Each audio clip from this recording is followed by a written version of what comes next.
Assalamualaikum warahmatullahi wabarakatuh.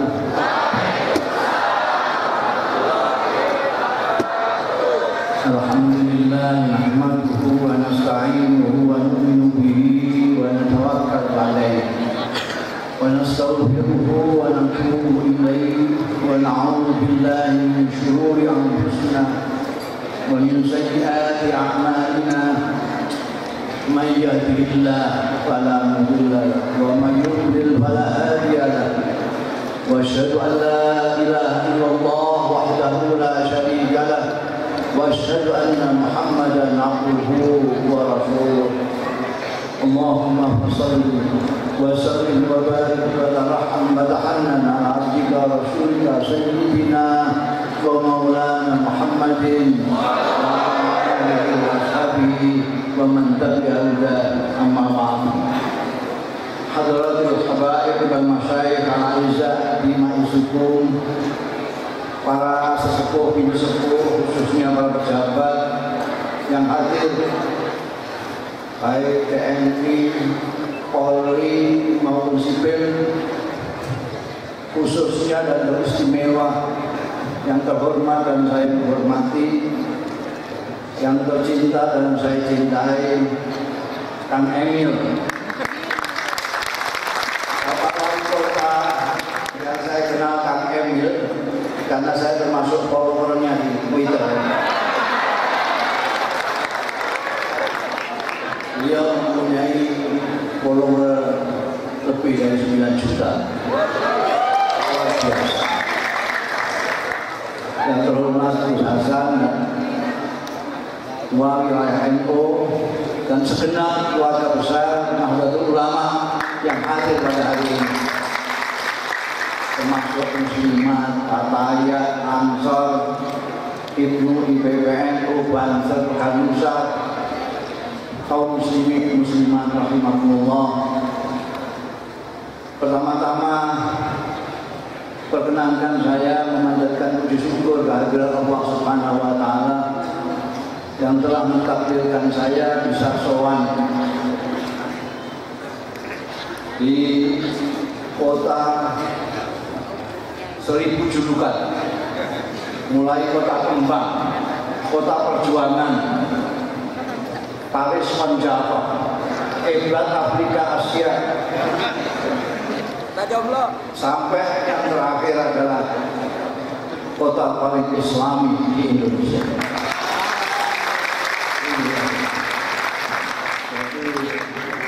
Maka saya paham kalau setelah setiap disebut nama wali kota tepuk tangan gelegar. Ini karena Islaminya Bandung tentu saja tidak lepas daripada apa yang sudah dilakukan oleh wali kota. Mudah-mudahan perjumpaan kita dalam majelis yang baik, dengan niat yang baik, dalam rangka yang baik ini mendapat ridho dari Allah Subhanahu wa taala. Barokah, manfaat di dunia wa akhirat. Ibu-ibu, bapak-bapak, saudara-saudara sekalian yang saya cintai, karena acaranya ini muhasabah, jadi saya tidak seperti Gus Hasan atau Pak Ridwan Kamil atau tadi Pak Kapolda. Saya tidak akan memuji-muji NU, tapi mungkin saya akan mengkritik NU.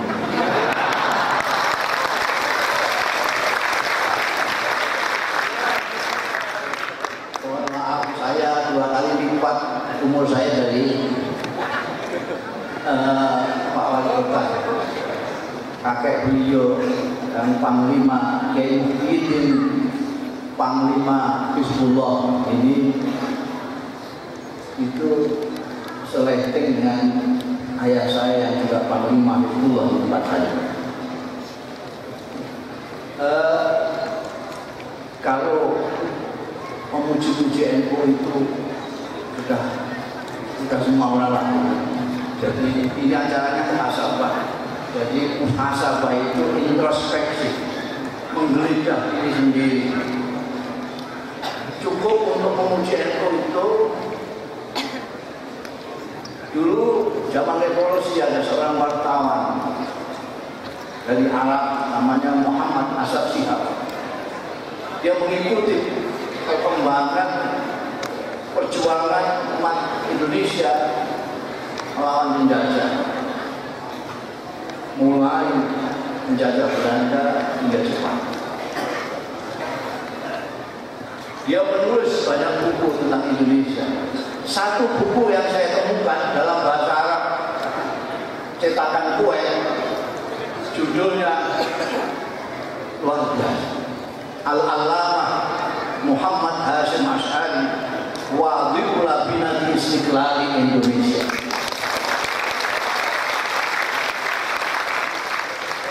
Sampai bertepuk sudah tahu namanya. Itu kalau di Indonesia kan Al-Allamah Muhammad Hasyim Asy'ari Wadhi'u Labinatil Istiqlal Indonesia, itu kalau di Indonesia kan Mahakiai Muhammad Hasyim Asy'ari, peletak batu pertama kemerdekaan Indonesia. Muhammad Asad Shihab. Jadi kenapa Kiai Hasyim Asy'ari dan kiai-kiai desa lainnya, kiai-kiai pesantren lainnya yang kemudian mendirikan Nahdlatul Ulama begitu mencintai Indonesia? Bukan karena mereka paham tentang ideologi nasionalisme, tidak. Nasionalisme itu kiai-kiai sekarang aja sama Kiai Hasan, Gus Dur, apa itu tahu isme-isme. Kiai-kiai sepuh pesantren dulu tidak. Mereka cuma logika sederhana saja. Indonesia ini tempat aku dilahirkan. Indonesia ini tempat aku bersujud. Indonesia ini tempat engkau nanti kelak insya Allah aku dikemudian. Jadi Indonesia ini adalah rumahku yang harus aku jaga.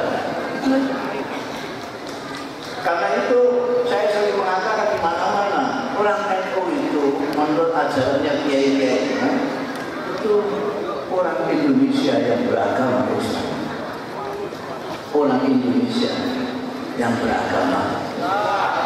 Artinya dia sujud di sini, lahir di sini, mati di sini, amanah di sini. Orang Indonesia yang beragama itu lain dengan orang Islam yang kebetulan di Indonesia.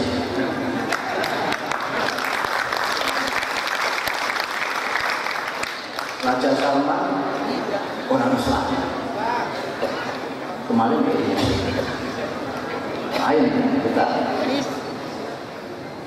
M-Top orang Islam, tapi bukan orang Indonesia. Jadi dia kalau Indonesia juga tidak peduli, bukan rumah. Asyari bukan orang Indonesia. Jadi kalau merusak Indonesia tidak peduli, bukan negara, bukan rumah. Tapi kalau kita sampai mau merusak negara kita sendiri, rumah kita sendiri, itu sudah wale ini.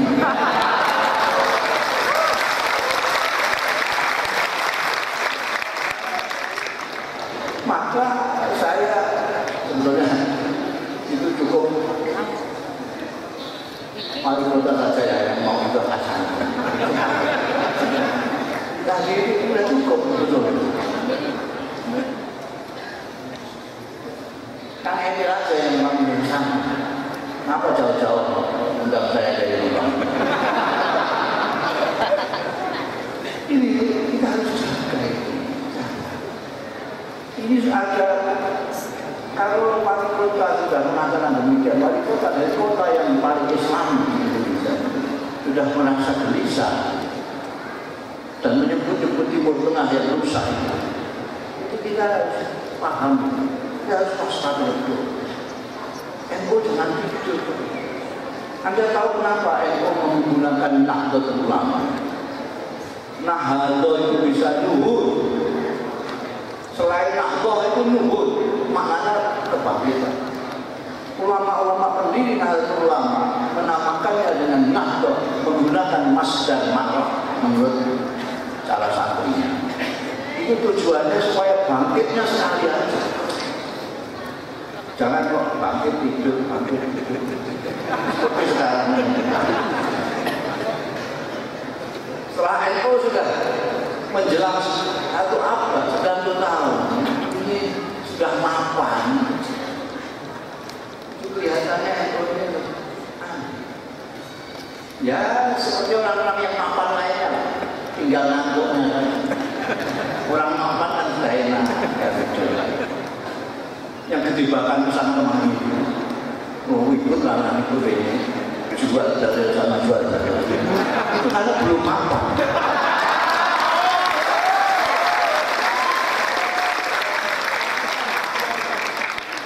Yang mapan negatif.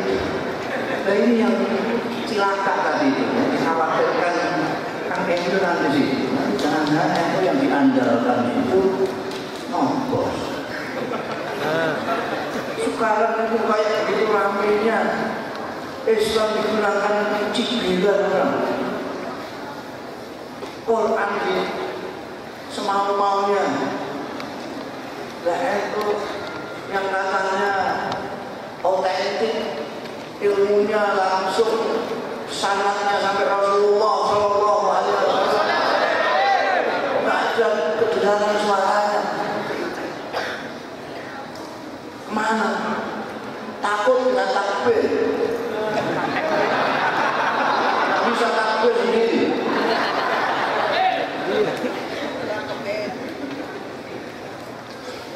Mari kita introspeksi apa?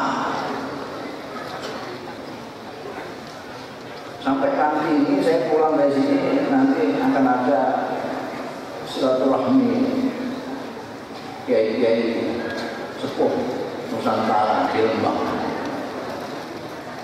Jadi kiai-kiai sepuh terpaksa turun dulu karena kiai-kiai yang ngomong ini masih ikut euforia.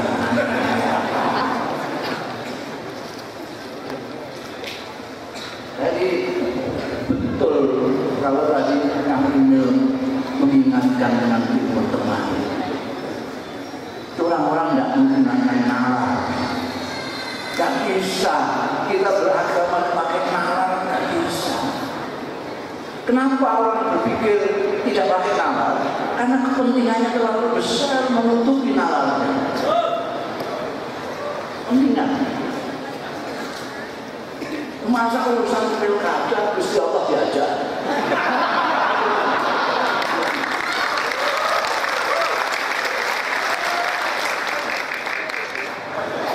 Kita setiap saat takbir, tidak hanya dalam sholat, bahkan di jalan-jalan kita takbir. Sekarang saya tanya Anda, apa artinya sampai mengatakan Allahu Akbar? Apa? Ibu gak ada jawab. Allah yang berbuat sebesar apa Allah ini? Kok sampai katakan terbesar? Pengajian akbar juga ada, masjid akbar juga ada, imam besar juga ada. Apakah Tuhan sebesar itu? Sebesar apa? Jawab. Kalau tidak bisa jawab, kenapa Anda berkali-kali setiap saat Allahu Akbar, Allahu Akbar? Ketika Anda Allahu Akbar, di kepala sampai ada siapa? Allah. Ada siapa ketika Allah sampai sebut ini? Kalau ketika sampai mau Allahu Akbar, di sini ada Haji Sulam jualan bubur.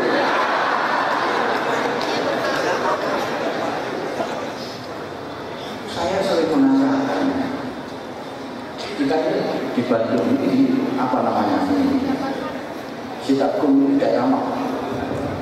Alun-alun masuk desa Regol untuk kecamatan Regol.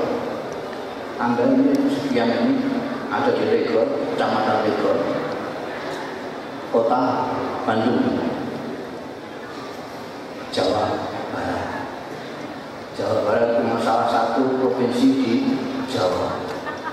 Jawa itu termasuk salah satu pulau di Indonesia itu termasuk bagian dari ASEAN. ASEAN itu bagian dari Asia. Asia itu hanya satu daratan dari sekian daratan yang namanya Amerika, Afrika, Eropa, Australia. Ada yang namanya Asia. Sampai kalau lihat bundaran bumi, kalau yang pikirannya datar ya didatarkan ini. Itu di sini yang biru itu laut, biru itu laut, yang hijau-hijau ini Amerika, Eropa itu daratan, ini Afrika, ini Australia, ini Asia. Di Asia ini ada yang namanya ASEAN. Di ASEAN ini ada yang namanya Indonesia. Indonesia ini ada yang namanya Jawa. Jawa ini ada yang namanya Jawa Barat. Jawa Barat ini ada yang namanya Bandung. Bandung itu ada yang namanya Legor. Anda di Legor. Ini yang bunda ini Asia. Di Asia ada ASEAN, di ASEAN ada Indonesia, di Indonesia itu ada Jawa Barat itu ada Bandung ada Legor.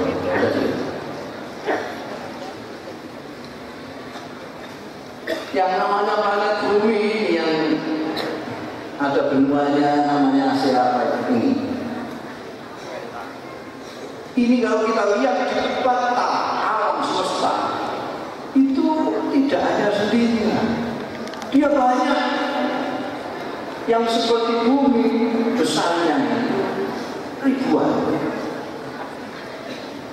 yang 2 kali bumi ribuan, yang 6 kali bumi ribuan, yang 600 bumi ribuan, yang 6.000 bumi ribuan. Berserat. Anda tinggal yang anak-anak muda buka YouTube, tulis saja bumi, sudah klik, nanti Anda tahu seberapa besar ini. Dulu saya selalu mengatakan, karena saya menggambar sendiri, ini ada bulan, ini matahari, ini Pluto, ini Mars, ini Jupiter, saya gambar ini. Akhirnya saya simpulkan bumi kita itu gambarnya cuma sekacang hijau. Tapi ketemu sama ilmuwan yang ngerti soal ini, ya terlalu besar kursi kacang hijau itu, terlalu besar. Sebutkan debu saja terlalu besar. Dan saya bilang sama ilmuwan itu, nah kalau besar sebutir debu, saya menerangkan kepada kawan-kawan saya gimana? Bumi itu enggak sulit. Ya saya besarkan sedikit lah, sekacang hijau. Sekacang hijau. Sekarang pertanyaannya, di manakah Legor itu dalam kacang hijau? Di mana? Jangankan Legor, Bandung, Jawa Barat, Jawa, Indonesia, tidak kelihatan, tidak kelihatan. Yang menciptakan itu semua adalah Allah. Jangan sembarangan berkata Allahu Akbar. Dulu kalau ulama Allahu Akbar banyak yang semaput, karena tahu betapa kecilnya dia. Sekian ribu misalnya, bersamaan dengan 7,5 miliar menghuni di kacang hijau yang sudah saya besarkan tadi. Sangat kecil. Maka saya ketawa kalau ada yang sombong di dalam kacang hijau sombong. Ada yang merasa seperti Gusti Allah. Kalau dia marah, dia pikir Gusti Allah juga marah. Dia kalau geram, dia pikir Gusti Allah juga. Ada yang, ya Allah. Rasanya kalau bayangkan Kamu yang dikatakan itu bersama kudus dengan itu sudah saya pisahkan. Jadi jangan itu saja ini. La ilaha illallah. Bandung aja lagi yang apalagi TPS. Ya Allah, TPS Allah sebesar itu suruh musibah ada. La ilaha illallah Muhammadur Rasulullah. Berani sekali orang Indonesia itu.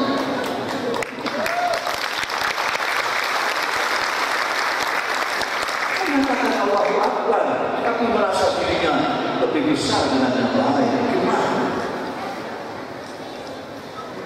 Allah yang akan kakak saya di Malaysia mengatakan kalau sampai tidak bisa ngomong bagaimana besarnya Allah dan insya sudah maknai saja Allah Akbar itu. Aku sangat kecil, tapi ya suka juga mengecilkan diri sendiri sudah.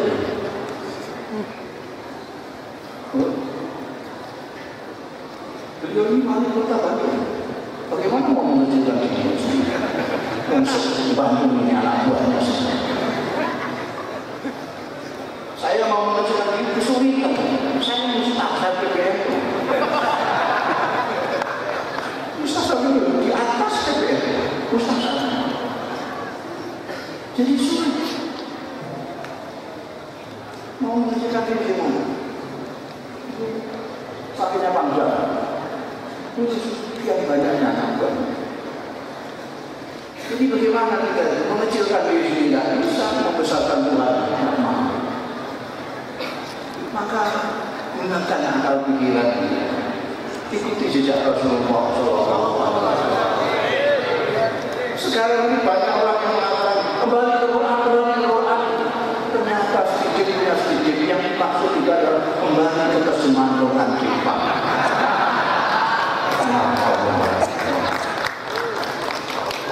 Kalau kembali ke Quran ya ngaji kepada ahli Quran.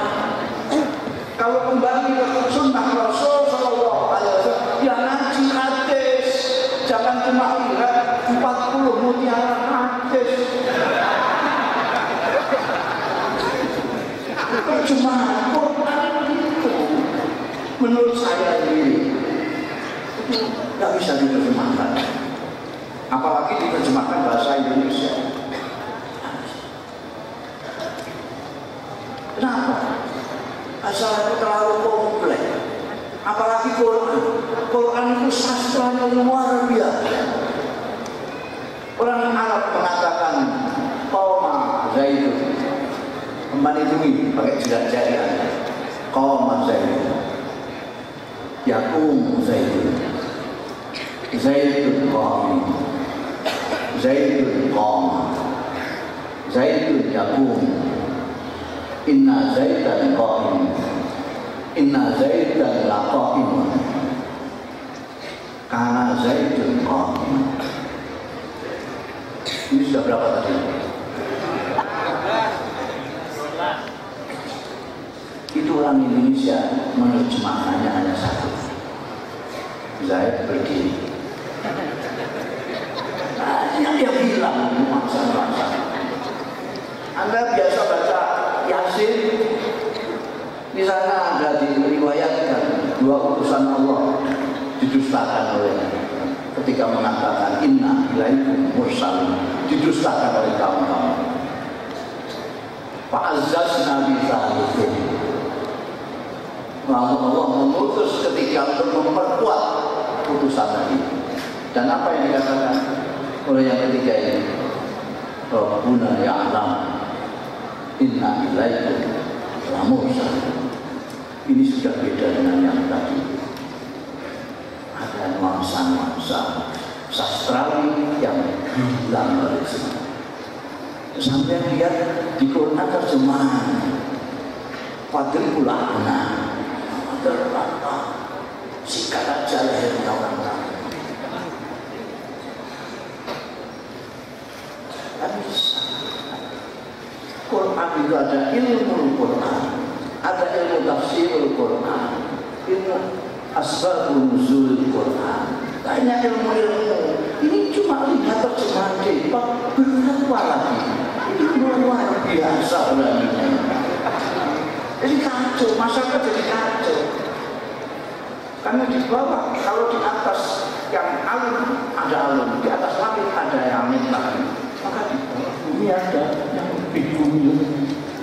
Di bawah yang bodoh siapa yang bodoh? Saya itu sekarang kalau baca Quran itu masa tersinggung terus. Jadi agak malas baca Quran. Ini Quran ini kok sekarang kok menyinggungan, suka menyinggung. Ini Quran untuk orang munafik, tapi kok mirip dengan kelakuan. Ini untuk orang kafir, kok mirip saya. Pada saat baca ayat untuk orang mukmin, kok sama sekali tidak mirip aku. Jadi aku tersinggung. A'anzaltahum ammantum dirhum layyumin. Bilangi dan dibilangi segitu, ngotot, pokoknya begini, pokoknya begini, pokoknya. Itu bukan untuk orang Kristen. Untuk siapa? Orang kafir. Tahsabuhum jami'an wa qulubuhum shatta. Tampaknya mereka kompak tapi hatinya kemana-mana. Ini siapa? Bukan orang mukmin. Itu orang-orang munafik. Orang Islam itu ada dua. Orang Islam itu ada dua. Yang satu mukmin, yang satu munafik. Jadi munafik itu kebalikannya mukmin. Mukmin itu orang yang imannya luar dalam.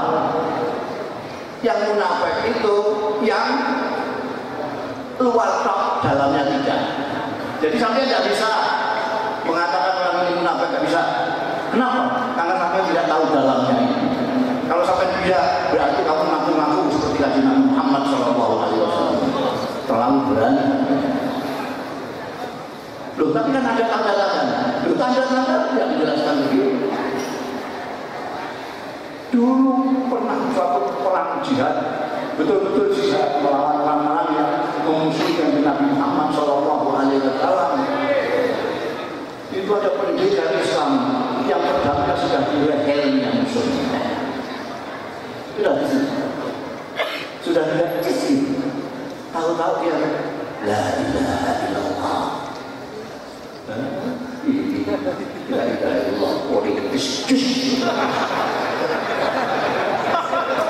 Dimarahin sama kawan-kawannya. Bagaimana dia bisa mengatakan la ilaha illallah masih kamu bunuh tuh ke mana? Dia tadi dari tadi tidak mengatakan begitu. Begitu mau mati baru akan begitu. Berarti mulutnya saja. La ilaha illallah. Politis. Kalau menurut sekarang itu. Terus disampaikan kepada Rasulullah SAW. Sampaikan bahwa ini tadi ada kejadian begini-begini. Panggil sama Rasulullah. Betul. Kamu tadi membunuh orang yang sedang baca la ilaha illallah. Iya kanjeng Rasul. Kenapa? Ya. Itu la ilaha illallah yang marahinnya saja. Kamu kok tahu? Ya tadi tidak mengatakan begitu. Waktu saya mau bunuh dia mengatakan begitu. Kenapa enggak kamu bedah dadanya? Kamu lihat dulu dadanya apa betul tidak? Pakai la ilaha illallah. Rasulullah marah sekali. Pakai la ilaha illallah. Kamu kira la ilaha illallah itu apa? Kamu kira la ilaha illallah itu apa? Orang sudah mengatakan la ilaha illallah. Kamu bunuh hanya karena dugaanmu. Hatinya tidak mengatakan la ilaha illallah. Itu orang sampai sudah hadir Rasul tobat saya sudah pakai la ilaha illallah. Makanya kita jangan sering meledek orang Islam ateis. Kalau dia sudah la ilaha illallah itu sudah Islam, itu sudah saudara kita. Adapun dia belum sholat karena belum bisa sholat, belum sholat. Kalau dia belum zakat karena belum sholat, tapi dia sudah Islam. Kami ini orang Pak, ya Allah. Ini wajibannya jelas-jelas karena ilmunya. Ini repotnya begini Pak, malam. Kalau dengan insinyur, dokter, insinyur, master, Ridwan Kamil, master. Ya, nanti saya juga dokter, tapi dokter kan dokter honoris causa, dokter honor causa.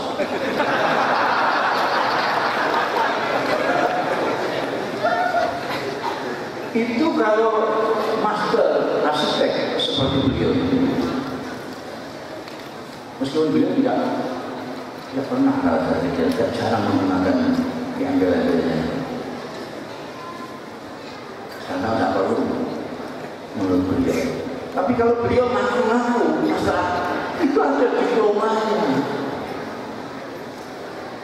Yang insinyur ada diploma insinyurnya, yang doktorandes ada yang doktorandes. Dan sekarang kalau kiai, ustaz, ulama, tidak ada diploma, orang bisa bikin sendiri. Itu murah sekali. Peci putih itu cuma 2.500.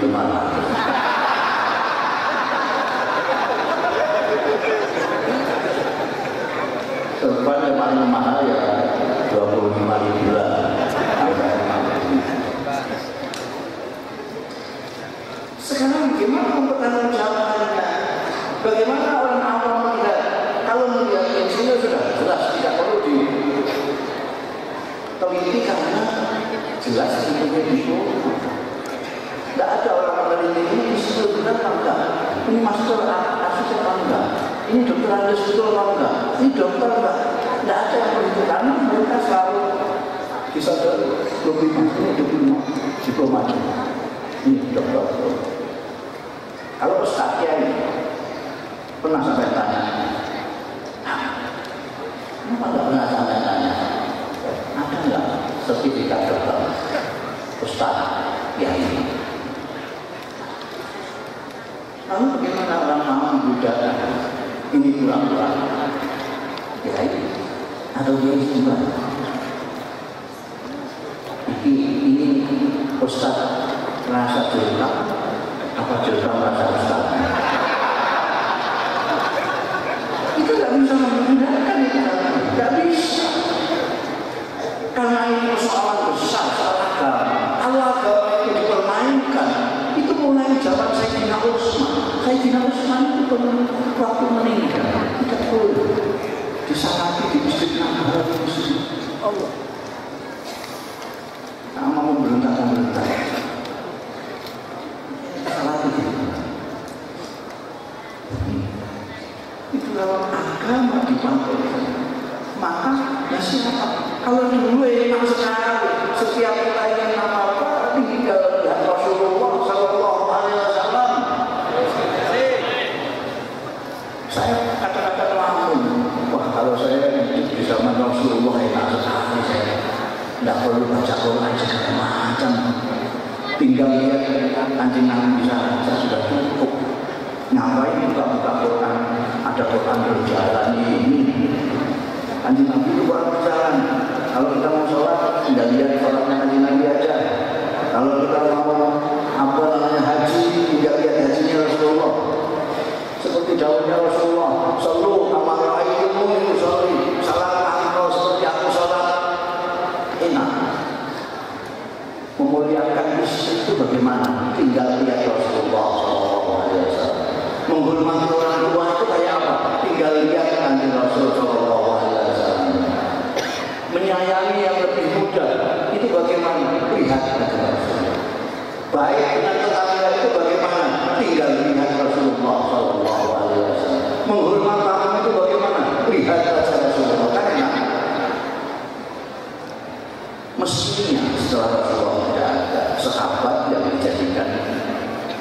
cermin itu. Sahabat tidak ada, tapi kemudian ulama. Lah ulama ini kalau saya bicara ulama ini untuk repot. Kenapa? Karena ulama ini ada yang bahasa Arab, ada yang bahasa Indonesia. Sampai tidak tahu semua bahwa ulama itu ada bahasa Arab, ada bahasa Indonesia. Sampai tahu nggak bahasa Indonesia itu banyak sekali yang assembly bahan bakunya dari Arab. Itu yang orang yang nggak ngerti sering geger karena saling sama-sama nggak tahu. Orang geger yang benar silaturahmi yang masih silaturahim. Silaturahim yang benar, silaturahmi itu tidak benar. Yang benar silaturahmi. Ini sama-sama nggak tahunya mereka berkelahi. Mereka nggak tahu bahwa sama-sama benarnya. Karena silaturahmi itu bahasa Indonesia, silaturahmi bahasa Arab. Bahasa Arab dijadikan bahasa Indonesia itu banyak sekali. Majelis Permusyawaratan Rakyat itu semuanya dari Arab. Dewan Permusyawaratan Rakyat semuanya dari Arab.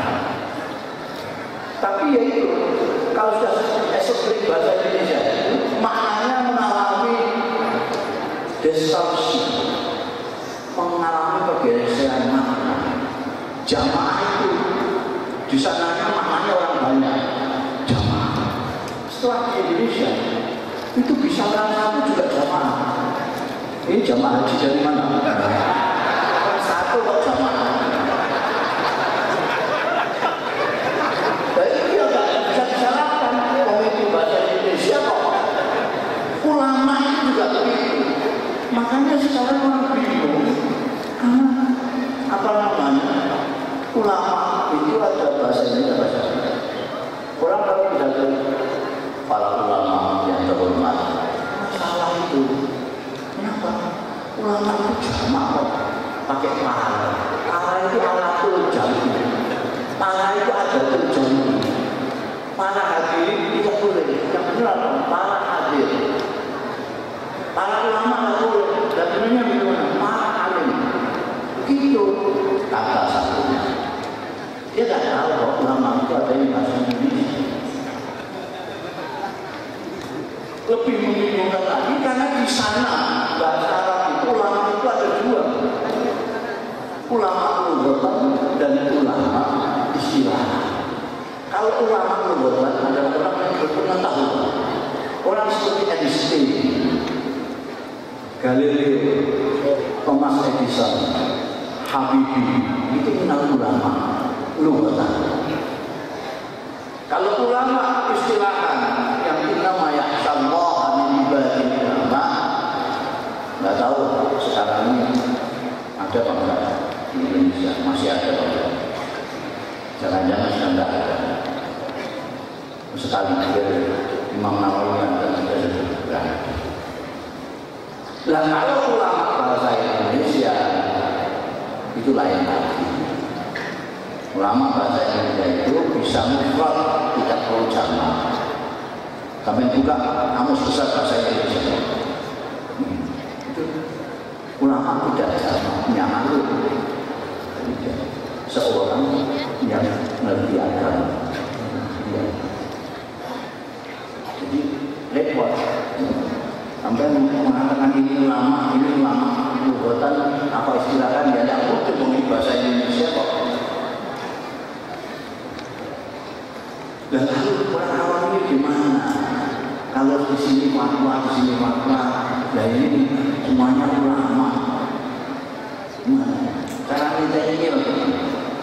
Yaudah dia serbannya, tidak serbannya sekarang itu. Siapa itu?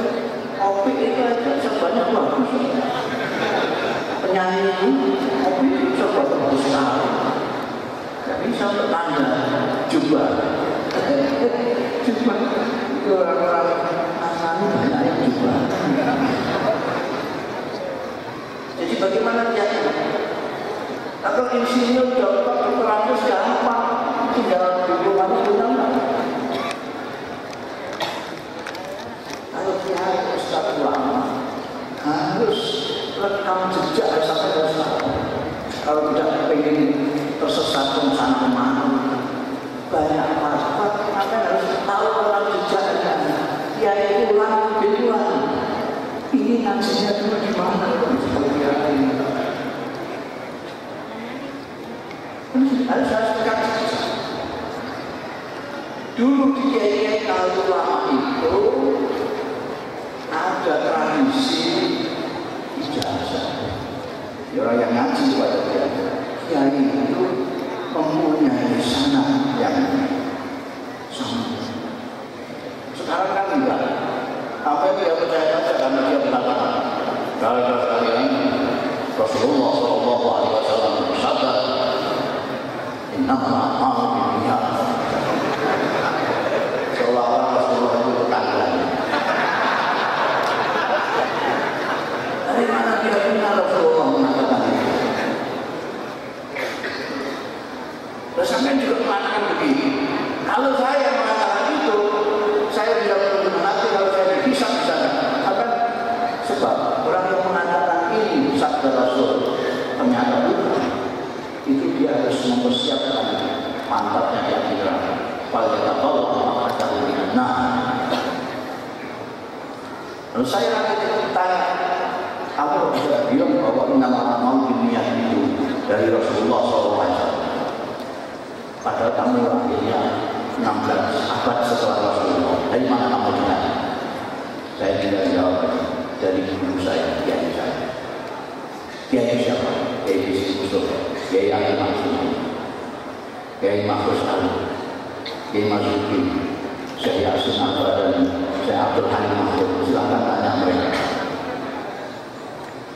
Nanti ditanya, saya ditanya, kamu tidak bisa mengatakan dari nama amal dunia itu sabda Rasulullah. Kamu sampaikan kepada Mustafa.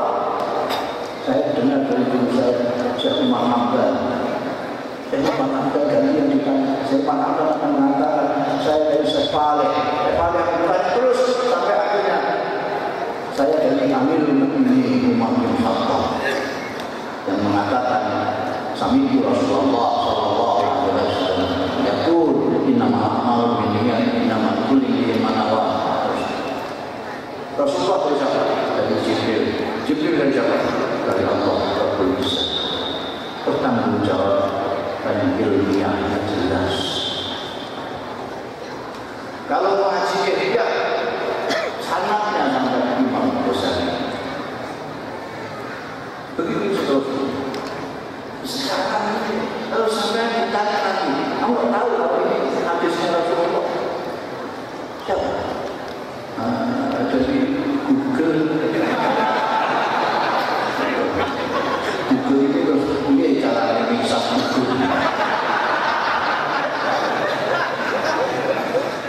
Google itu cuma nampung omongannya orang masuk di internet aja kok. Jadi kalau sampean sering fatwa, nanti akan masuk di Google sebagai fatwa. Ini orang NU itu jarang sekali fatwa di internet itu. Ini harus NU harus terus muhasabah. Sekarang zamannya Google, zamannya Twitter. Wali kota saja menempatkan di Twitter kan kok. Maka beliau enak saja dia memantau ini. Kalau dulu sahabat Umar harus keliling melihat keadaan rakyatnya satu persatu. Baik sekarang kita orang Twitter, Pak Wali, kalian ini biasanya meneliti yang sedikit terus ini orang punya duit. Kadang-kadang ada keluhan, wali kota, ini jalan terus ini becek, tahu dia, tahu bawahan, mencoba diinjil, apa betul-betul becek coba.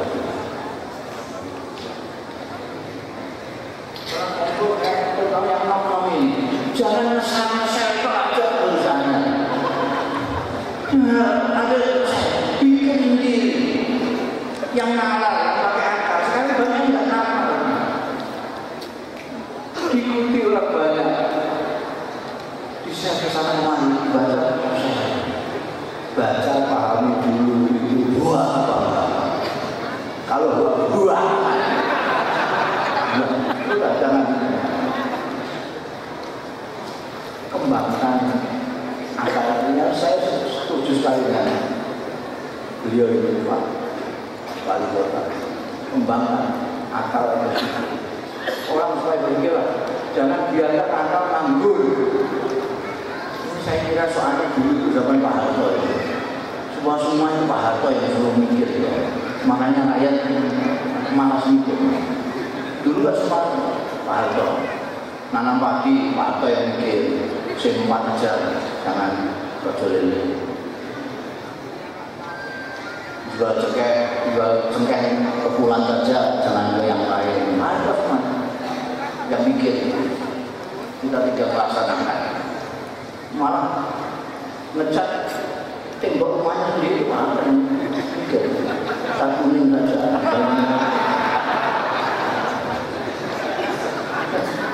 Akhirnya kita malas berpikir,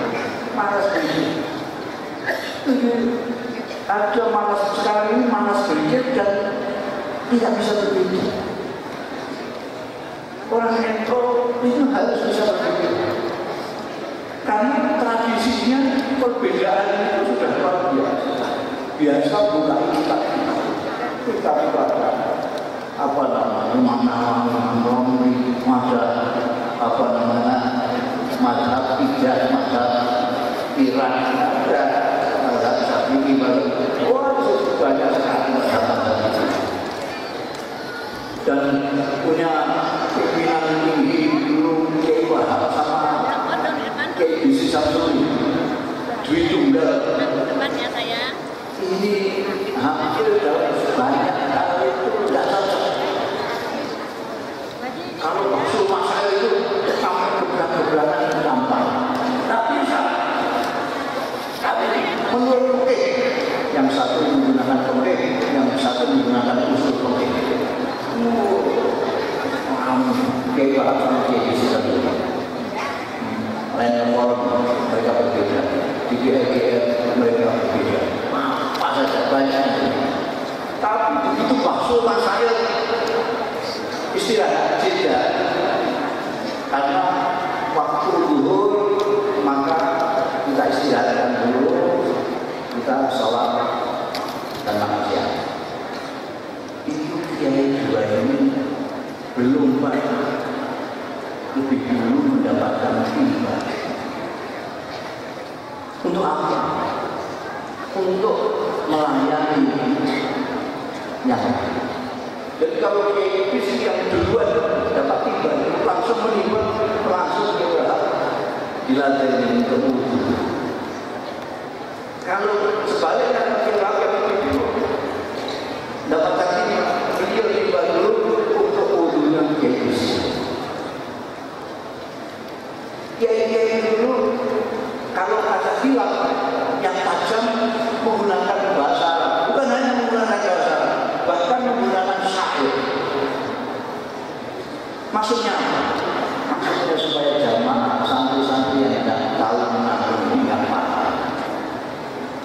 karena mereka rumah.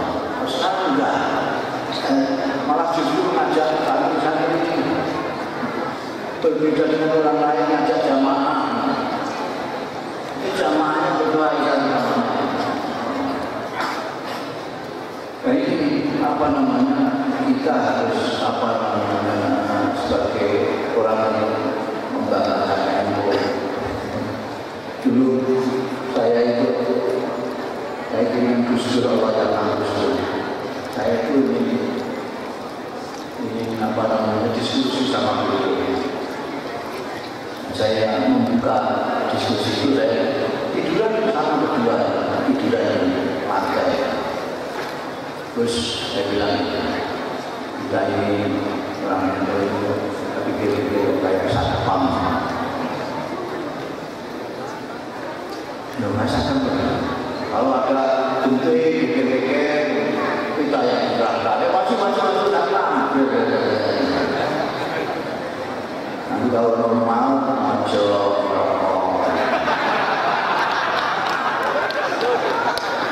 Jepang datang,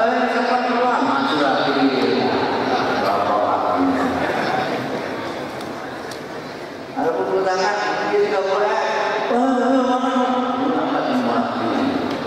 Maksud saya baca diskusi gimana kok kita teman jadi satpam masjid. Apa jawabannya? Ya khas itu mematikan diskusi itu. Dia bilang sama saya, loh, apa kurang mulia terus menjadi satpamnya Indonesia?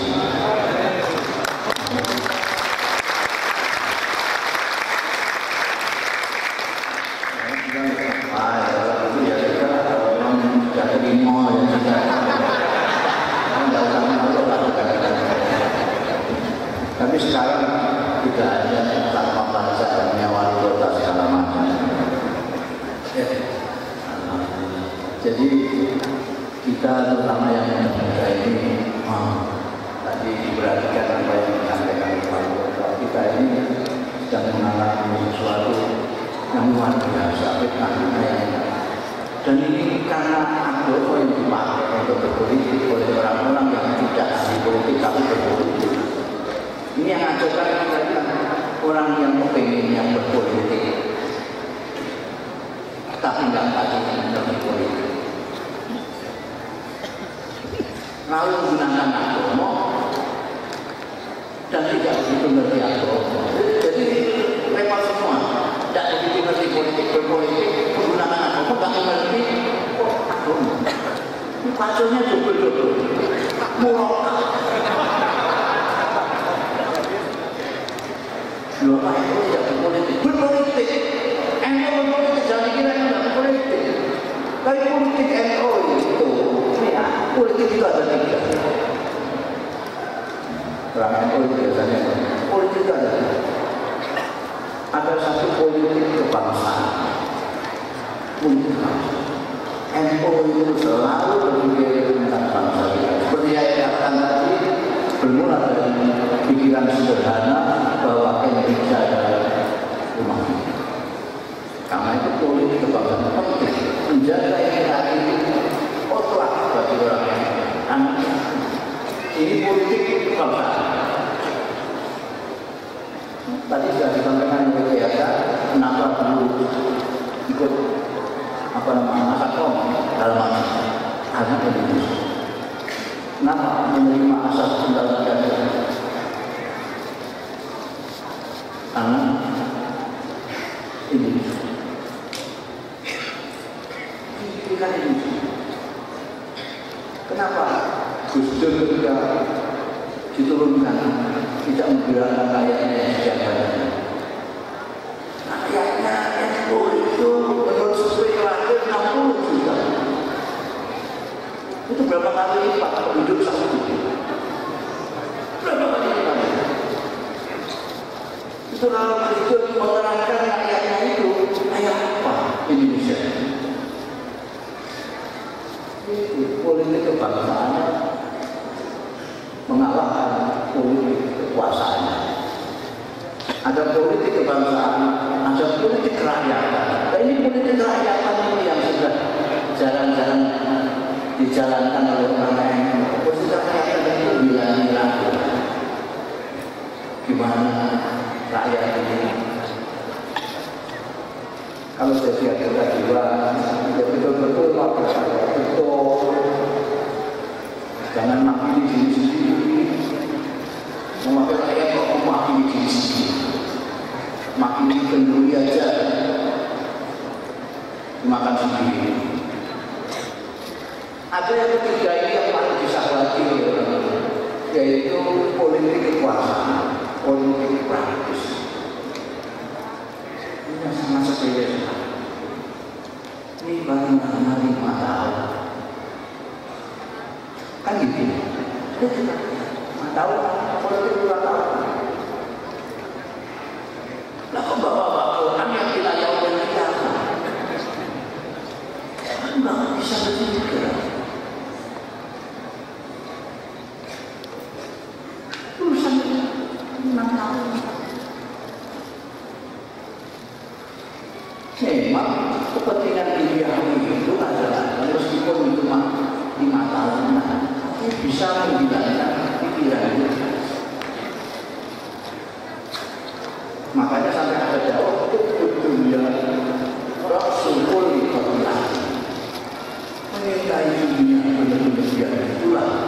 sumber dari segala kesalahan, sumber dari segala malapetaka.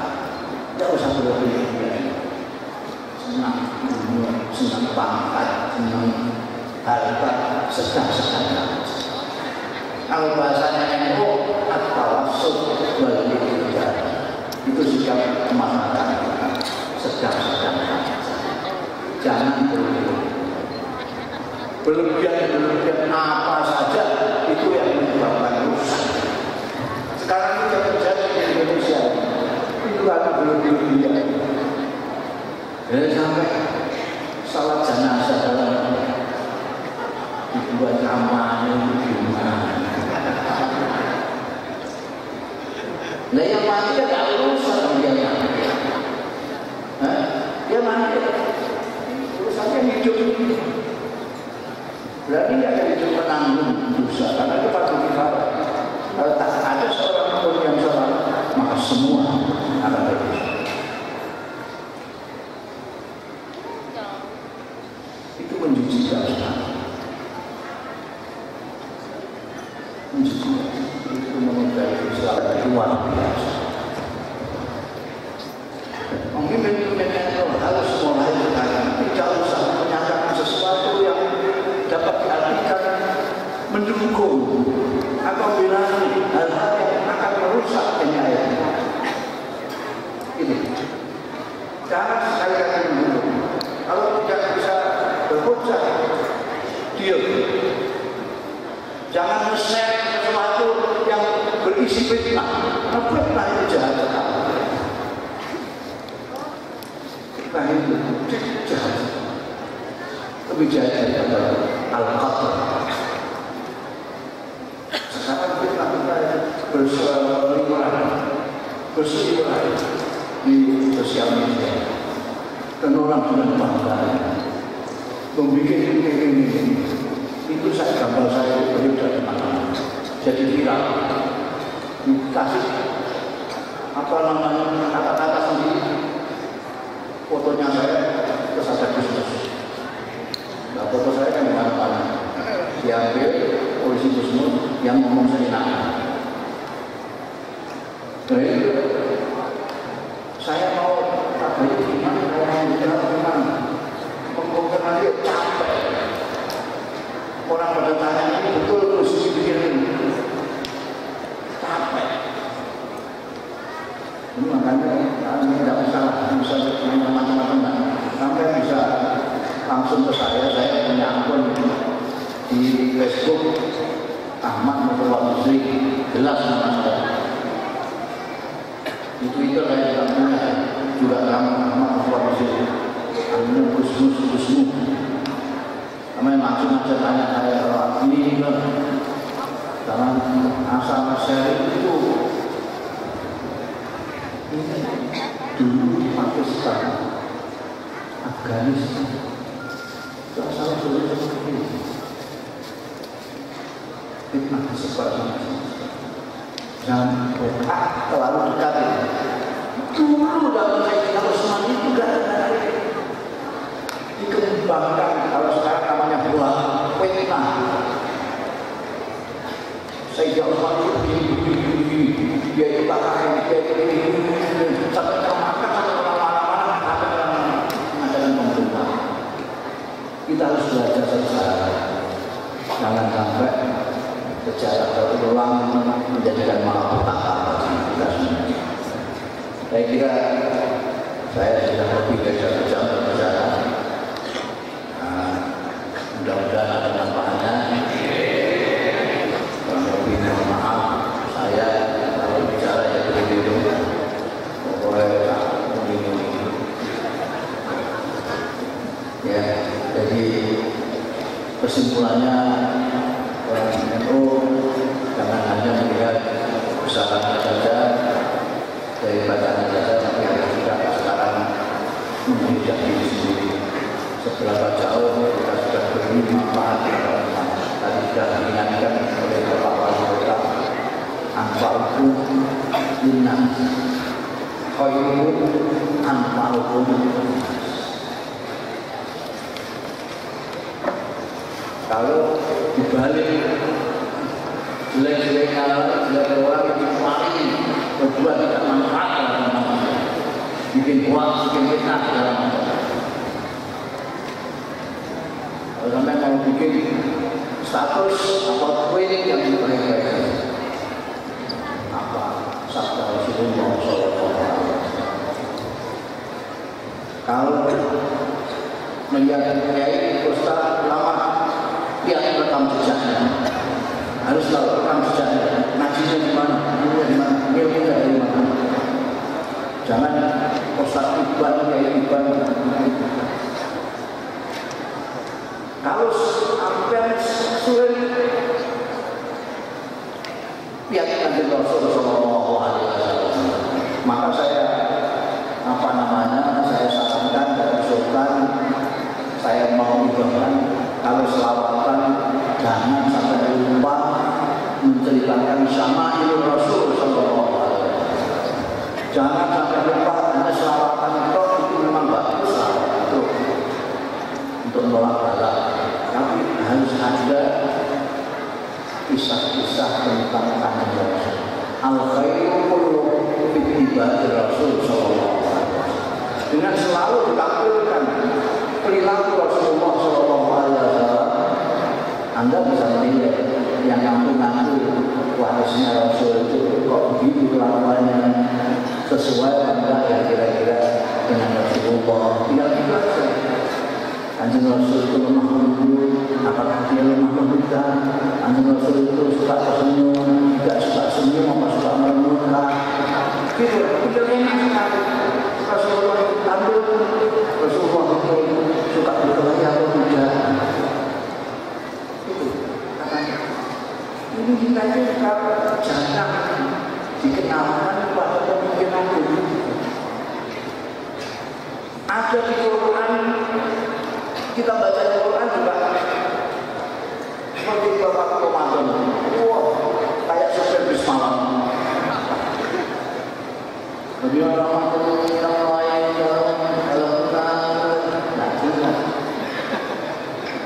itu kalau selawatan, acara selawatan itu ceramah biayanya ustaznya menerangkan ini maknanya Quran ini memuji Rasulullah tentang apa.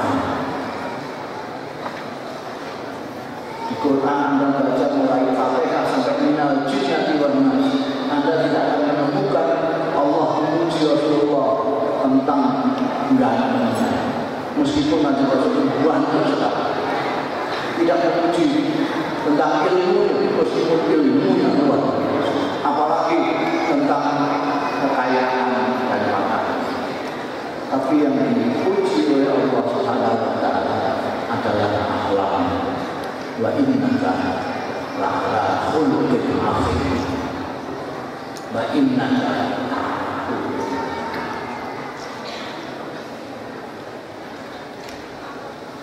sekarang ada yang bantah itu, masa kita harus baik-baikan sama orang kafir?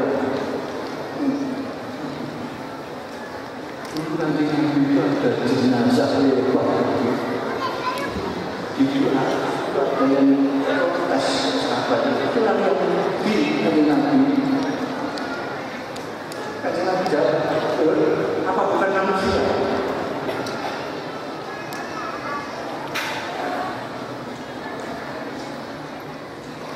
Jadi saya tidak perlu banyak lebar karena ini kota Islam. Tentu saja yang Islam pasti di sini banyak sering apa namanya dan aneh loh, aneh. Di dunia ini yang nomor satu kalau nggak salah Mesir, Selandia Baru yang paling Islam.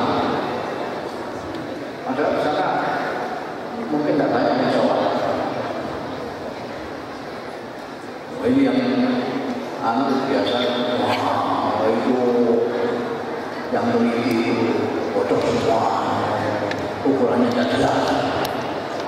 Mestinya Indonesia ini apalagi Islam.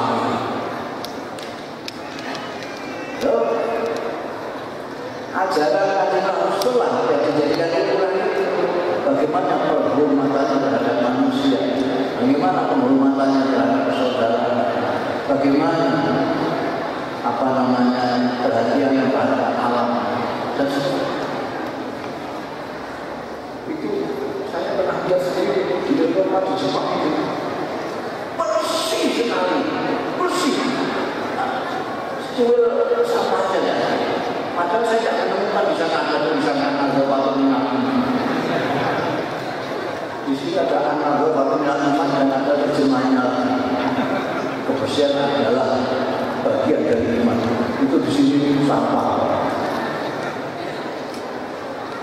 Disiplin. Orang Islam mempunyai disiplin. Setiap waktu dari waktu salatnya dan sekian tapi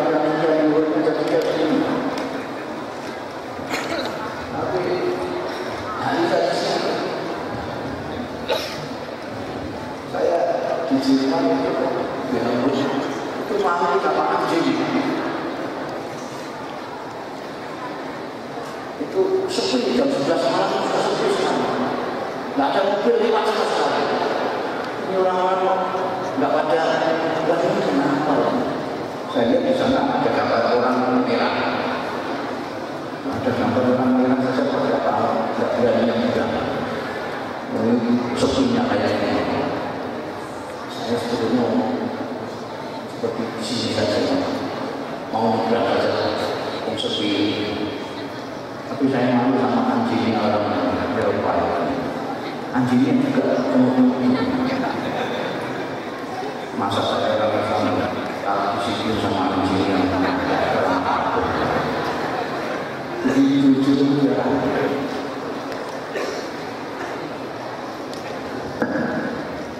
Dan Bandung sebagai kota Islami ditiru oleh kota-kota Islam. Dan mudah-mudahan Arif dan kami lebih ampak lagi nanti, lebih ampak dinas. Sekarang manfaatnya hanya orang Bandung, nanti bisa untuk lebih luas lagi.